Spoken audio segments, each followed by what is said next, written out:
Welcome to Chillin' 101. We hope this video helps. You start by preparing the Xiaomi phone so the system will accept a new emoji font.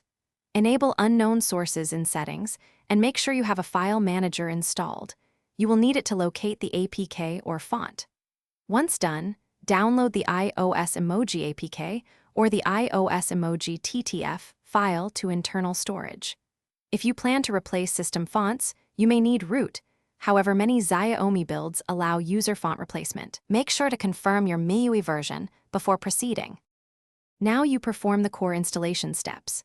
If you are non-rooted, use a reliable font installer or theme editor. Import the iOS TTF or APK, apply the theme or font, and follow on-screen prompts. This swaps emoji without system access. If you are rooted, copy the iOS emoji TTF to /system/font/, set owner to root and permissions to RWRR, then update font config if required. Once applied, reboot the device so the new glyphs load into apps system-wide.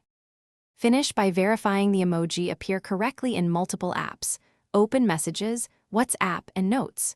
If you see tofu squares or missing glyphs, clear the app cache and reapply the font, or restore your backed up original font and try the install method again. Make sure permissions and owner are correct if rooted, and confirm the font file is not corrupted.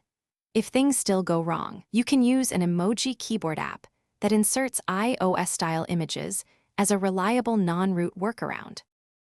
Thanks for watching. Consider subscribing if we helped you.